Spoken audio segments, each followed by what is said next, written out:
ओम भूर्भुवस्सुः तत्सवितुर्वरेण्यं भर्गो देवस्य धीमहि धियो यो न प्रचोदयात्। ये हमारे आदरणीय शीतल प्रसाद दुबे जी हैं, जो स्वामी सत्यानंद सरस्वती जी के एक प्रमुख शिष्यों में है। इनका योगदान लेखनी के क्षेत्र में, साहित्य के क्षेत्र में और साधना के क्षेत्र में काफ़ी रहा है। आइए इनसे कुछ बातों पे बात करते हैं। क्या हर व्यक्ति को आसन करना चाहिए सर? हाँ, हर व्यक्ति को करना चाहिए, लेकिन अपने उम्र के अनुसार आसनों को एडजस्ट करना चाहिए कि हमारे लिए क्या सूटेबल है और क्या अनसूटेबल है। केवल सूटेबल करिए, अनसूटेबल नहीं करना चाहिए। सर ये बताएंगे कि किसी व्यक्ति के लिए सूटेबल और अनसूटेबल को कैसे हम लोग निर्णय लेंगे? यह निर्भर करता है उसकी शारीरिक और मानसिक अवस्था पर। जो अंग कमज़ोर है उसको देखना पड़ेगा कि उस कौन अंग कमज़ोर है, उसके लिए क्या आसन रिकमेंडेड है, और कहीं दूसरा अंग तो नहीं इफेक्ट हो रहा है उससे, इसका भी ख्याल रखना पड़ेगा। सर पतंजलि जी का एक सूत्र है स्थिरम सुखम आसनम, तो इसमें आसन का और पतंजलि के सूत्र में क्या दोनों में सामंजस्य है, बताएंगे? जो पतंजलि योग का जो स्थिरम सुखम आसनम है, वह एक्चुअली आसन प्राणायाम करने के लिए नहीं है। वो है ध्यान की अवस्था के लिए, कि जब ध्यान की अवस्था में जाते हैं तो आप सुखपूर्वक स्थिर होकर के बहुत देर तक बैठ सके, तभी आपका ध्यान लगेगा। वो मंत्र मूलतः उसके लिए है। लेकिन आसन जो है, फिर भी ये मंत्र छोटे छोटे लोगों पर भी, छोटे छोटे साधनाओं पर भी इस्तेमाल होता है।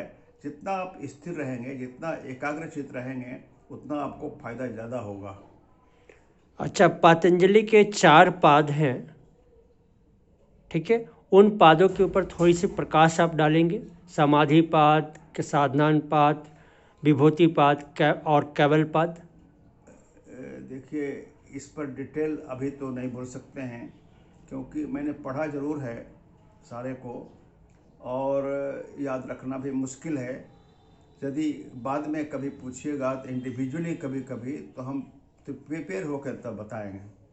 अच्छा अच्छा, स्वामी सत्यानंद सरस्वती की जो आसनों की आपने बहुत सारे उनके सानिध्य में सीखे होंगे, चाहे देखे होंगे, अनुभव किए होंगे, तो एक आप बता सकते हैं अपने अनुभव से कि आम जनता को कौन सा आसन और कौन सा प्राणायाम करना चाहिए, कितने देर करना चाहिए, 15 मिनट में क्या क्या करना चाहिए? अगर एक पैकेज बनाने का कोशिश करें जिस पर अनुभव का आप लाभ बताएंगे।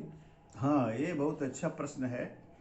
देखिए, हर एक आदमी को बहुत से शारीरिक अंग हैं और सबको अच्छा से काम करना चाहिए।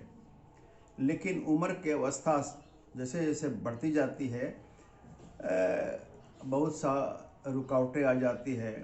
तो अपने उम्र के अनुसार ही और रोग के अनुसार ही आसनों को सेलेक्ट करना चाहिए। यदि बहुत बूढ़ा आदमी है और सूर्य नमस्कार करने लगे या बड़ा बड़ा आसन करने लगे तो और बीमार पड़ जाएगा। इसलिए वैसा नहीं करना चाहिए। पवन मुक्तासन जो है पतंजलि योग सूत्र में, या सत्यानंद पतंजलि योग सूत्र में तो नहीं है, लेकिन सत्यानंद पद्धति में है।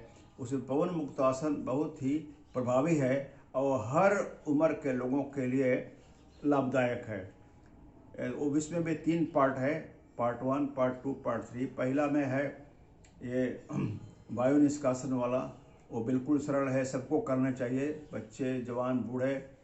दूसरा है वायु निष्कासन, ये पाचन हाँ, संस्थान पेट का संबंधित संबंध है।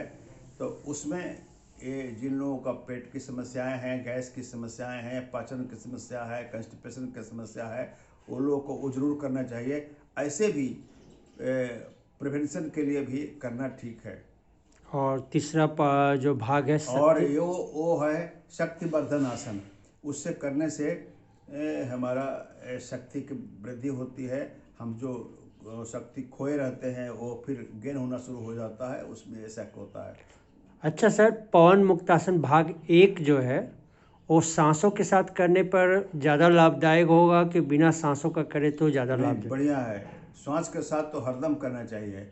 हर आसन के लिए श्वास पर ख्याल रखना चाहिए। कहाँ पर श्वास छोड़ना है, कहाँ पर लेना है और कहाँ पर रोकना है, ये जानना चाहिए। इससे ज़्यादा फायदा होता है। मान लिया कि उसे 20% फायदा हुआ तो इसे 30% फायदा हो जाता है, इतना फायदा होता है।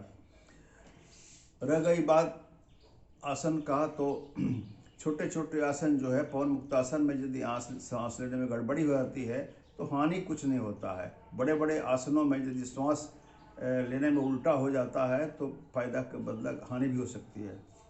पवन मुक्तासन करते समय, भाग 1 करते समय क्या गति धीमी रहनी चाहिए, मध्यम रहनी चाहिए या तेज रहनी चाहिए? आपका क्या विचार है? इसमें 2 तरह के आसन होता है। एक तो स्थिर आसन होता है और एक तो गतिज आसन होता है, स्टैटिक आसन एंड डायनेमिक आसन। तो डायनेमिक आसन तो चलते चलते ही कर रहा है, उसमें धीरे करने का सवाल ही नहीं है। एक स्पीड से आप पकड़ लीजिए, जो आपका पेस है उसी के अनुसार सब करना चाहिए।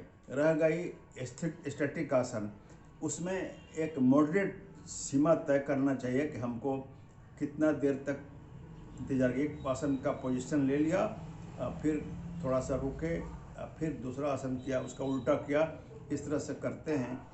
तो मॉडरेट अपना चुन लेना चाहिए। ऐसा नहीं कि स्थिर आसन घंटा भर करते रहिए, ऐसा तो नहीं होना चाहिए।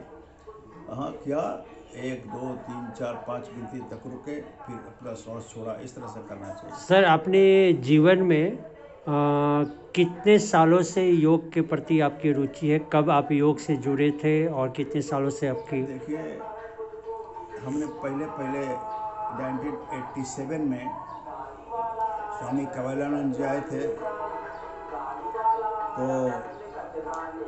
उन्हीं से बेल्डिक क्लब में पहले सीखा।